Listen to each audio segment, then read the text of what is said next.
Hi guys. तो इस dress को बनाने के लिए मैंने यहाँ पे 1 मीटर ज़री एम्ब्रॉयडरी फैब्रिक का यूज़ किया है, जिसका मैं टॉप पार्ट और स्लीव्स बनाऊंगी और बाकी का फैब्रिक वो अलग रहेगा हमारा। ये इसकी उल्टी साइड है और ये इसकी सीधी साइड है। और अब इसके बॉटम के लिए मैंने यहाँ पे 2.5 मीटर जॉर्जेट फैब्रिक लिया है और 2.5 मीटर में हमारा प्लाज़ो बनेगा और 2.5 मीटर में ये कुर्ती तैयार हो जाएगी। और यहाँ पे मैंने ये सैंटून फैब्रिक लिया है। यहाँ पे मैं 1/2 मीटर का यूज़ करूँगी जो हमारे टॉप पार्ट में आएगा। और यहाँ पे मैंने ये 4 मीटर लेस ले ली है अपनी कुर्ती की डिज़ाइनिंग के लिए। तो यहाँ पे मैंने सबसे पहले मैं अपने फैब्रिक को 4 फोल्ड में बिछा लूँगी और जहाँ पे हमारी एम्ब्रॉयडरी नहीं है वहाँ तक मैं एक स्ट्रेट लाइन ड्रॉ कर लूँगी, ताकि वो हमारा बाद में कट के अलग हो जाएगा। अब इसी के नीचे को मैं अपने अपर पार्ट के लिए लेंथ पे मार्किंग करूँगी। लेंथ के लिए यहाँ पे मैं 16 इंच पे मार्किंग कर रही हूँ। अब इन दोनों पॉइंट्स को मैं एक स्ट्रेट लाइन से जॉइंट कर दूँगी।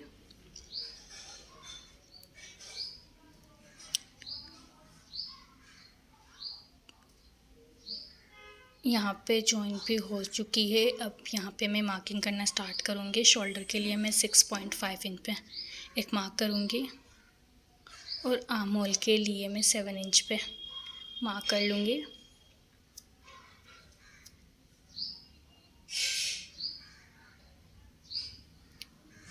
अब यहाँ पे मैं एक स्ट्रेट लाइन ड्रॉ कर लूँगी।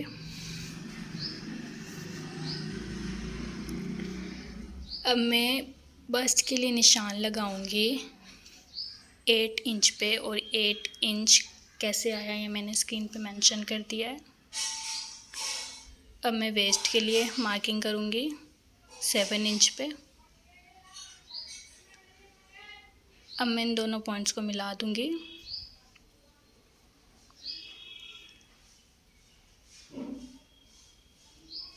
और अब आगे को मैं 1 से 1.5 इंच तक मार्जिन रख लूँगी जो हमारा सिलाई में जाएगा उसके लिए। अब यहाँ पे मैं आर्म होल शेप भी ड्रॉ कर लूँगी।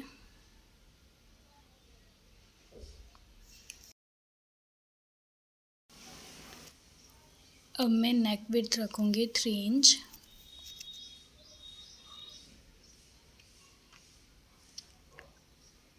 और मैं फ्रंट नेक डीप रखूँगी 5 इंच और बैक नेक डीप रखूँगी मैं 4 इंच।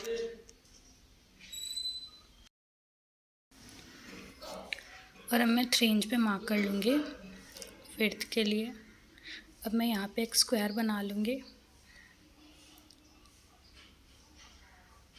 अब मैं यहाँ पे अपने नेक के लिए कोई भी शेप ड्रॉ कर दूँगी फ्रंट एंड बैक दोनों में। 1/2 इंच शोल्डर डाउन करूँगी और इतनी मार्किंग हमारी हो गई है। अब मैं इसकी कटिंग कर लूँगी इसी मार्किंग के ऊपर।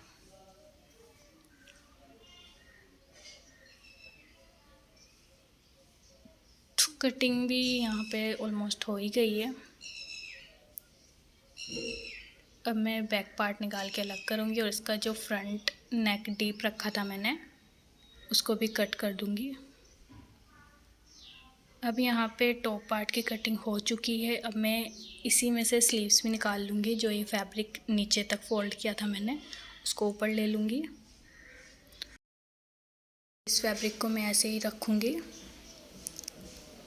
अब मैं आर्म होल के लिए लेंथ लूँगी 7 इंच और डीप रखूँगी 3 इंच। मैं यहाँ पे आर्म होल शेप ड्रॉ करूँगी।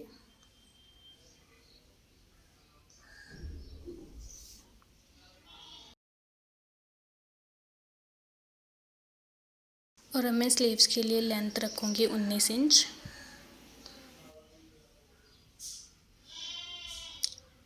और इसकी जो वेस्ट रहेगी वो 5 इंच रहेगी। अब सबसे पहले मैं इन दोनों पॉइंट्स को जॉइन कर दूँगी।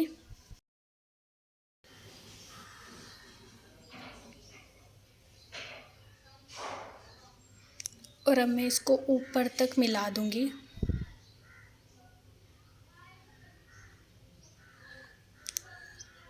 और आगे को मैं 1 से 1.5 इंच तक मार्जिन रख लूँगी। और यहाँ पे हमारी मार्किंग जो है वो भी कंप्लीट हो गई है। अब मैं कटिंग भी कर लूँगी। और हमारी स्लीव्स भी यहाँ पे कट हो चुकी है। तो टॉप पार्ट और स्लीव्स तो हमारी तैयार हो गई है। इसकी जो कटिंग है वो हो गई है। अब मैं इस टॉप पार्ट के लिए लाइनिंग भी कट कर लूँगी। यहाँ पे मैं सैंटून फैब्रिक यूज़ कर रही हूँ। सिर्फ हमें टॉप पार्ट में लाइनिंग लगानी है। तो यहाँ पे मैं बिछाऊँगी और लाइनिंग को कट कर लूँगी टॉप पार्ट को रखते हुए। तो यहाँ पे मैंने लाइनिंग को भी कट कर लिया है, दोनों पार्ट्स के लिए। तो अब इसका फ्लेयर कट करूँगी मैं, जिसके लिए मैंने 2.5 मीटर फैब्रिक को डबल फोल्ड करके बिछा लिया है। और ये फैब्रिक मेरा प्लाज़ो बनने के बाद जो बच गया था 2.5 मीटर, मैंने उसी को फोल्ड कर लिया है और एक स्ट्रेट लाइन ड्रॉ कर दी है ताकि हमारा। और इस कुर्ती की रेडी लेंथ 47 इंच है। मैंने सबसे पहले कुर्ती की लेंथ को माइनस कर दिया है। अब मैं अपने इंची टेप को नीचे रख के जो भी हमारा आया है वो उसी पे मैं मार्किंग कर लूँगी। 32 इंच आया है तो 32 ऐसे ही मैं आगे तक ले जाऊँगी, इसको मार्किंग करती जाऊँगी। तो यहाँ पे मैंने मार्किंग जो है कर ली है। और ये डबल फैब्रिक में मैंने बिछाया हुआ है ताकि हमारा बैक और फ्रंट एक ही साथ निकल जाए। तो यहाँ भी मैं इसकी कटिंग भी कर लूँगी। तो यहाँ पे हमारी कटिंग हो चुकी है। तो मैं आपको एक बार इसकी लेंथ भी दिखा देती हूँ। तो यहाँ पे मैं 32 इंच, और जो इस फैब्रिक की विड्थ रहेगी वो 1.5 मीटर फैब्रिक रहेगा। यहाँ पे 2 पार्ट्स है जैसे मैंने आपको बताया। तो यहाँ पे मेरी कटिंग सारी ही कंप्लीट हो गई हैं। ये दोनों टॉप पार्ट है, ये स्लीव्स और ये बॉटम। अब हम करेंगे इसकी स्टिचिंग। तो अब मैं अपने दोनों टॉप पार्ट को खोलते हुए रखूँगी। अब मैं मेन फैब्रिक और लाइनिंग को उल्टा करके रखूँगी। इनकी जो सीधी साइड है वो अंदर रहेगी और जो उल्टी साइड है वो बाहर रहेगी। और ऐसे करके मैं इसके दोनों नेक स्टिच कर दूँगी, फ्रंट एंड बैक दोनों ही कर दूँगी। तो यहाँ पे नेक जो है वो स्टिच हो चुके हैं। और जो इसका फ्रंट पार्ट है मैं उसको सीधा कर लूँगी।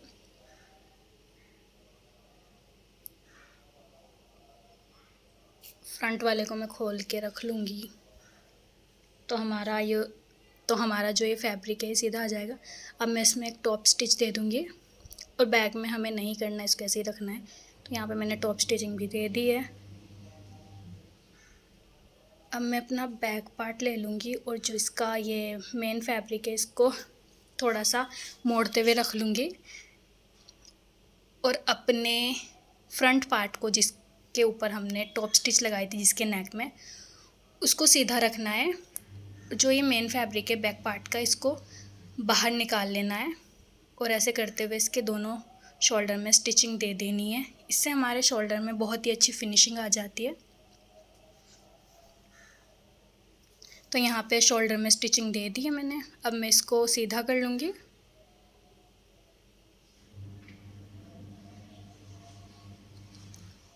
हमारे 2 पार्ट फ्रंट्स में और 2 बैक में आ जाएंगे।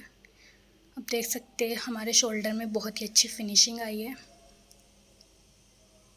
आगे और पीछे दोनों में ही। अब मैं इसके बैक नेक में भी एक टॉप स्टिच दे दूँगी। टॉप स्टिच देने के बाद मैं इसके लाइनिंग और मेन फैब्रिक को भी आपस में दोनों को अटैच कर लूँगी। मैं इसमें एक बड़े टाकों की सिलाई लगा दूँगी। तो यहाँ पे दोनों चीज़ मेरी तैयार हो चुकी है, नेक भी और मेन और लाइनिंग फैब्रिक को भी मैंने अटैच कर लिया है। अब मैं इसको पकड़ते हुए इसकी साइड की फिटिंग लगा दूँगी। दोनों साइड में फिटिंग लगा दूँगी। तो यहाँ पे मैंने फिटिंग भी लगा दी है। अब मैं इसको सीधा करूँगी।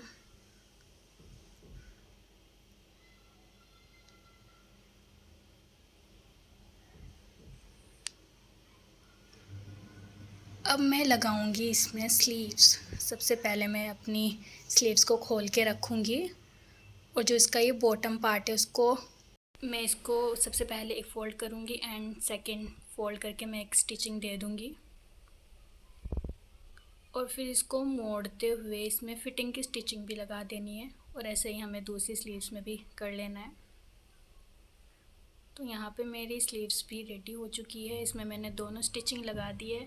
अब मैं अपनी स्लीव्स को आर्म होल में अटैच कर दूँगी।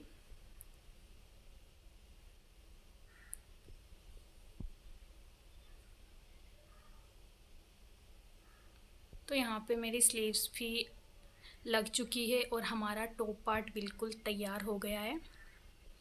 अब मैं इसके फ्लेयर के लिए करूँगी। यहाँ पे मैंने दोनों फैब्रिक को बिछा लिया है। अब सबसे पहले जो इसकी 3 साइड है, ऊपर का पार्ट छोड़ के हमें इसकी तीनों साइड को डबल फोल्ड करके एक स्टिचिंग लगा देनी है। एक साइड छोड़ देना है हमें जहाँ से हमारा बॉटम पार्ट जुड़ेगा वहीं तक, और यहाँ पे मैं लेस का इस्तेमाल करूँगी।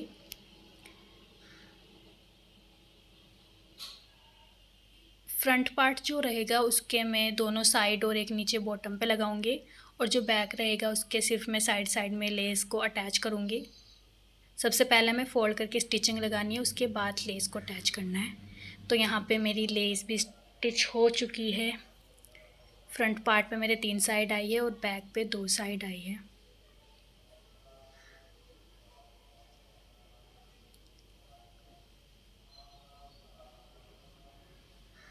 गाइज़, अगर आपको मेरी वीडियो अच्छी लगती है तो please like share and subscribe कर दिया करो यार। बड़ी मेहनत लगती है यार एक ड्रेस को बनाने में।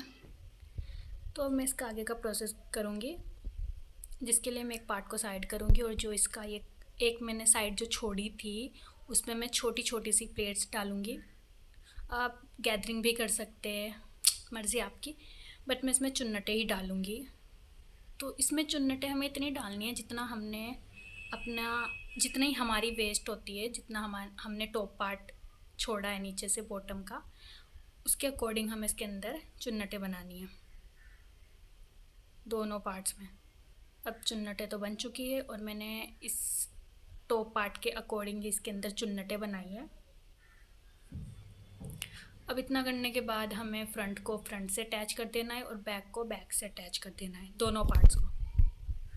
तो भैया हमारी यहाँ पे स्टिचिंग लग चुकी है और मुझे तो काफ़ी सुंदर लग रहा है यार ये।